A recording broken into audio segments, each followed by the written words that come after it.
G'day, Stu here from UAVfutures, and look, this is a bit of a bonus video. We've just been out to the movies with Cal and Cal and Granger, celebrating Granger's win at the Australian Open.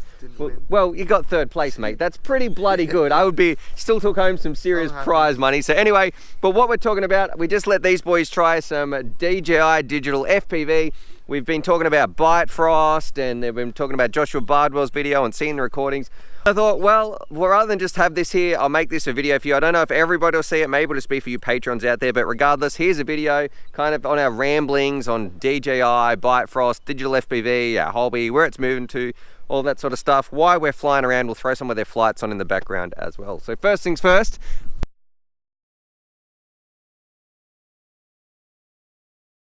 Impressions flying around your first digital experience? It was it changed my mind. I thought it was just a lot of hype, but it definitely wasn't. I thought there would be a bit of latency, what people were saying, but I couldn't feel any. I was shocked, honestly. It made me want to just keep flying again. Did you like it? I loved it. Yeah. Okay, and Cal? Yeah, it was great. It just, you know, reminded me of the early days of FPV when I used to do a lot of cruising and pretending I was a bird, more or less. And that was all accessible again through this new system, because I didn't feel like going fast and smashing gates. I feel like taking in the view and being a bird. So I think it has some value for that kind of flying for sure. I don't know really what it's going to be like for hardcore racers though. That's something we'll have to test, yeah, I guess. So a big one, what do you think about Bytefrost's new system? Cal? Well, I think it's great that they've brought something out. It's just, I wish they brought it out 6 months ago, you know, but it seems like they've...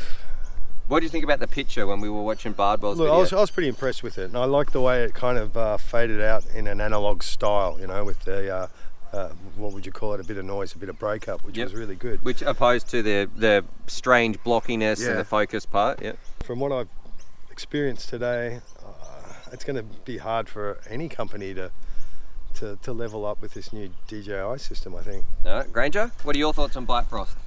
And Fat Shark. I'm right in the terrible spot in the sun here. All right, go. It looked alright. It looked quite similar, obviously, because they're both digital. I did prefer the breakup on the Bytefrost. What do you think about what do you think about the breakup on this? Because I know you were saying when you're going a long way away, you weren't. When I was behind some trees, it sort of like the whole screen froze, and I didn't quite like that. But whether that was just because I was far away, I would have got bad breakup on analog anyways. But yeah, I didn't quite like the breakup on this, so I would have preferred the Bytefrost.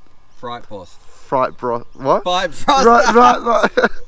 Yeah, Bytefrost. Yeah, Bytefrost. I would have preferred that sort of analog breakup style. All right, what about the image when you're watching the actual footage? On this one? Or no, on the Bytefrost versus this one. They looked very similar. Apart from that breakup, obviously, this one seemed to have less sort of breakup in the sense of like flashing on the screen. This seemed to be a bit more smooth. But yeah, we haven't tested out the other one yet, so we'll just have to see how that one goes.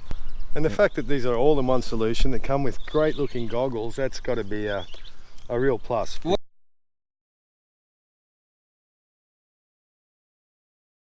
about, okay, one you need a ground station for. Yeah, that's the Achilles heel. That's the Achilles for heel me, of the system, we were talking about before, it's all about traveling light. You're trying to, well, I've got to carry like, you guys have no idea how much stuff I have to bring to the field. It is ridiculous. I take 2 bags sometimes. The car's full of stuff.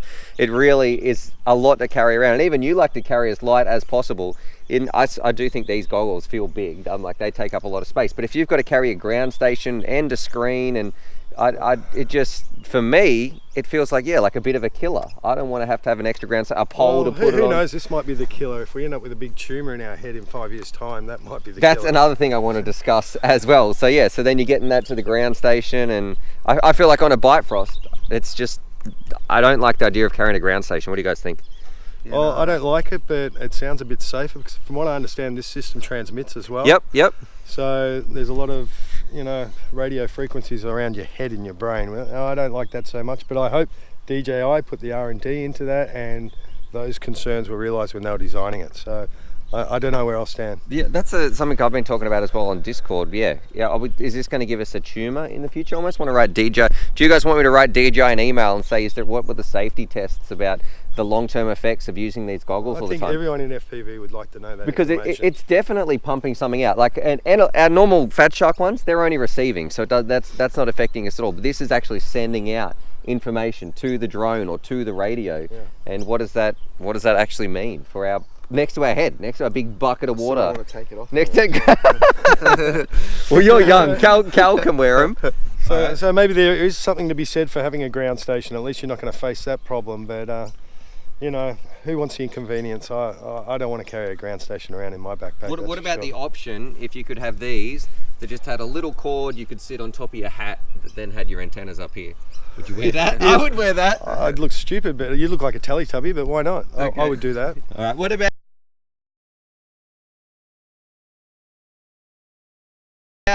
price-wise? So I'm going to go first. Comparison between the Bytefrost system and the DJI system. I think that I kind of got to give it to DJI for the all-in-one solution. If you're coming in new to the hobby and you don't have to, you're buying everything, goggles, your radio, all that sort of stuff. Well, you don't have to factor in the radio. Your radio can be part of it. Let's say you're new in the hobby, you got to that point where you want to discard your first set of goggles and move up. You know, do you move to a Fat Shark HDOs or do you go to a system like this? Mind you, if you go to the Fat Shark HDOs, you're going to have to buy the Bytefrost system on top of that, and that's about, I think, comparable amount of money. I think it actually works out more money than this. There you go. So that's a problem I think Fat Shark need to find a solution to. If you've got to buy goggles that take HDMI in, basically.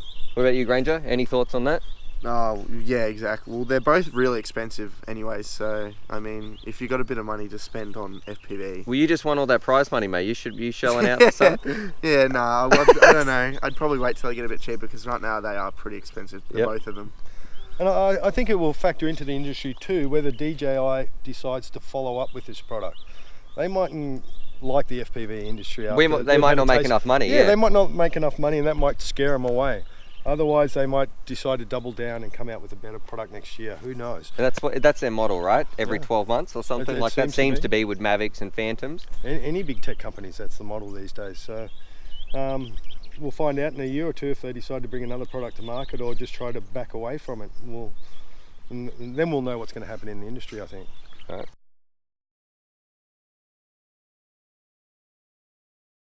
If you had to make a purchase out of one system or the other and you were brand new, what would you get? On the face of it, I'd get the DJI for sure. Yeah. What about if you've got some high-end goggles? What would you get? To be honest, now, and you haven't tried Bytefrost. I haven't not only tried seen Bardwell's video and some of the other example videos. Having only seen that, I would still probably go with the DJI. But I hope I changed my mind when I tried the. Try Bytefrost. I did want to get it here, Jack but Frost. Bytefrost. Jack Frost. Yeah, I did. I was trying to get one. I can't get an email response. All right. What about you, Granger? Yeah, I'd probably go with the DJI kit because it's so user friendly. And you're the biggest fat boy. Fat boy. I'm getting bullied. You're the biggest Fat Shark fan there is. Like you love Fat Shark. Whenever we try Sky Zones or On-Ways, you're always going back to your Fat Shark. Yeah. You are Fat Shark through and through. I do. What one would you like? Well, the Fat Shark ones, they don't have the actual the unit in the goggles, and I really don't like the ground station. In my opinion, it's just something else to worry about. So that's probably the big reason why I'd go DJI over the Fat Shark ones. What about let's talk about backwards compatibility. So you've got some drones, you've still got a lot of analog stuff.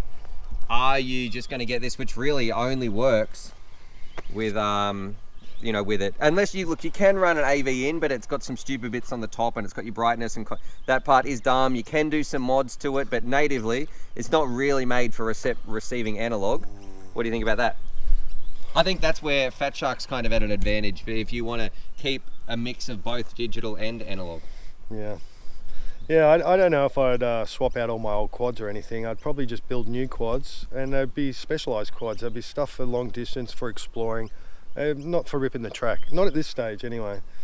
I'd probably try it in a racing quad and see how it went, but the way it seems to me, this is ideally suited for an exploration quad, a long distance quad for sure. Yeah, all right. Granger? Yeah, sort Are of. you going to take this racing? That's what something I want to know. Well, it just depends on like what other people. If you could go tomorrow and it didn't interfere, and see, if it didn't interfere, I would definitely, I'd you'd use take it. this, you put this in your system tomorrow and fly with these goggles. If it didn't interfere with other people, but that's sort of the big problem. It's sort of tricky to fly like these mixed with analog. So, yeah, I wouldn't invest in it. Let's unplug something's what's whirling. Let's turn this whirling. off. Everything's really loud. Even the fan on this thing. Actually, that is something why we're here. Something that really bugs me. Were you getting dry eyeballs? It never happens on any other goggles, but the fan on that, it's blowing on my face. So I feel like the fan. No, Calvin. I got sweaty meatballs. So. Okay, well for me, I was feeling it all the time. Out, Hang on, I'm gonna put this down.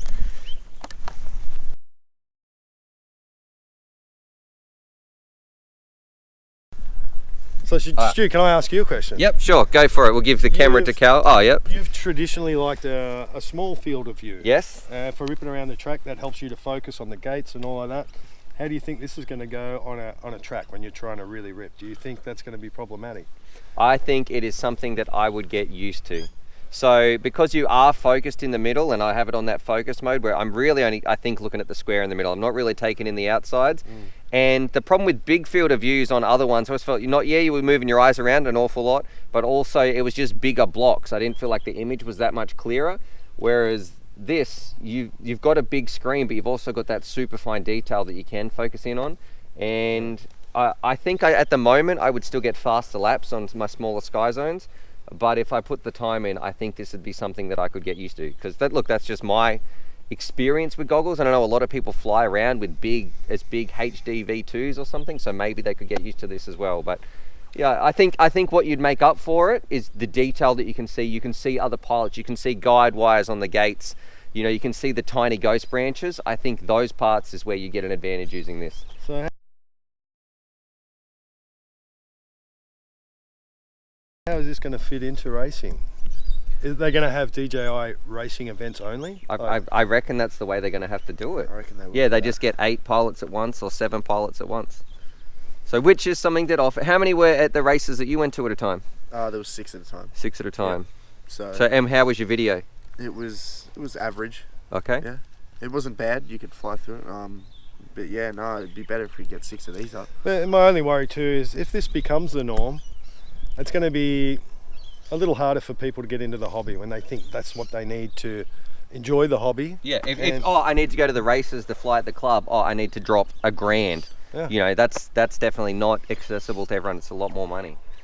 How much are the air units themselves to put in every drone? About 150, 160 US. See, that's pretty expensive. Not really. If you look at a Unify, it's your receiver, it's your camera, and it's your VTX. I don't think a lot of people are going to be using that controller for racing. That controller I can see is neither here nor there. All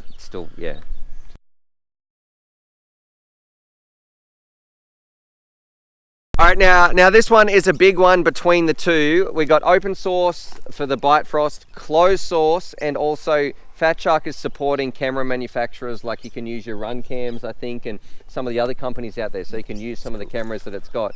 Versus this one, which is all locked away. That's a big plus, isn't it? It really is, yeah. So what would you like to see? Like, I think the Bytefrost there kills it, definitely. But is that worth the inferior image quality? Well, or the pilots I think in it's the different air? for every individual. It depends how much you've got invested in the hobby. If you've got a wall of quads like you, and a lot of pilots do these days, then you want to kiss goodbye to all the thousands of dollars worth of equipment you've got sitting there. Not many people want to do that. Yep. So if they can find a solution that allows them to keep their old stuff and keep it relevant, I think a lot of people will gravitate toward that if it's a good product. But yeah, that's the big bit. We need them.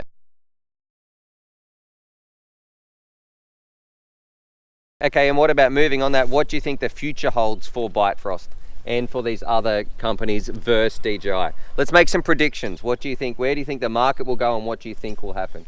Granger, I'm going to ask you first because Granger's head's spinning, so let's not inform him too much. What do you think?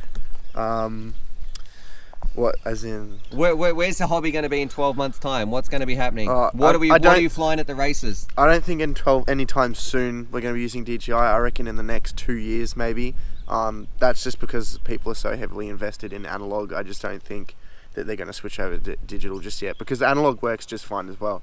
So a lot of people, like, I don't really have a problem with analog. It's not as clean of a picture, but it does the job. And and we're talking for racing, right? Yeah, for racing. And like I just can't see why I would change if what I have works. So you can't fix something that's, that already works. Yeah, because it's not broken. Exactly. You did so well there. It was so succinct until the end. All right, Cal? What was the question? Where's the hobby going to be in 12 months? So how's this whole digital frontier going to pan out? Yeah, look, I have no idea. That's what I want you to make a guess.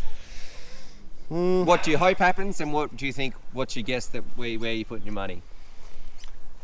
Look, I think there'll be a bit of a separation in FPV between DJI and everything else, especially if they start doing racing leagues that revolve around this product.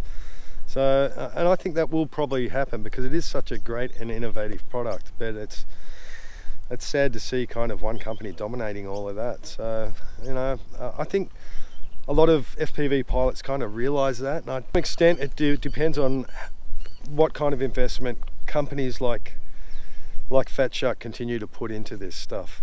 If Fat Shark keep developing these kind of products and keep improving on them, I think they'll be able to hang in there and compete, especially if they are making themselves relevant to older analog products that we can still use. So I think Fat Shark will still be in the game.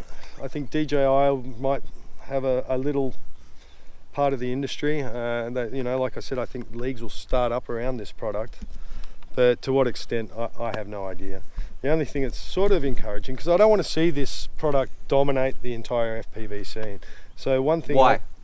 Because it has the opportunity to cripple R&D for every other company that's in this space. Yeah, they could just leave it at this and then we never get anything else again. That's right. Yep. And it could cripple so much R&D in the industry. And for me, I guess, to wrap this video up, well, what I think is going to happen in predictions and that sort of stuff, there's going to be a split in the hobby. There is going to be a bit of a battlefield. I know that's that sounds like a emotionally invested or charged word, but there is going to be the DJI camp, which is going to be a strong presence. It's not going away anywhere. They've made a fantastic product and it is here to stay, and a lot of people are enjoying it, and they're definitely influencing the market, and they seem to be promoting it an awful lot. And I think on the other side, we've got a big part with the community's heart. They're going to be developing with Fat Shark. They're going to stay true. And if Fat Shark can continue to develop and push it, because they've had a limited budget to make something that is still pretty impressive if you look at the Bytefrost system, they're going to keep working. And if they can keep getting that closer to DJI and closing that gap, I think if it was within 10% or something, I would be happy to stay on the Fat Shark system, a system that's been here. And this is, I haven't tried Bytefrost, of course, but yeah, I think that's where I want the hobby to get to. If Fat Shark just keeps working at it, keeps developing it, and supports the old stuff that we already have, the cameras we might already have, those manufacturers, they're still letting us fly around with their analog gear. I think that's going to really cement them. That's their high ground in the hobby. And if they can work that, bring the fight to DJI, that's great for all of us because we've got options. We want them duking it out and constantly pushing new products. So that's where I hope, and that's where I think it will be over the next year to 18 months. So exciting times. So lots of sort of business talk going on right now. Lots of big words. Yeah. Granger just wants to get out here and rip. We're going to put some more goggles up. We're going to put some more packs through it. Any final words, Cal? I did have a thought, but I just lost it again. Okay, yep. Granger, any final words? I just want to fight. Let's stop talking. Let's do it. So we'll roll some other footage around here. Hopefully you guys enjoyed that. I will try to get a Bytefrost video out soon when I can get an email back from those guys. Hope you enjoyed that. Subscribe for more FPV related content, and as always, happy flying. Share some love too for Granger. Drop some comments down below if you watched him at the Australian Opens, because I'm sure he's going to be reading this. Anyway, happy flying.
it.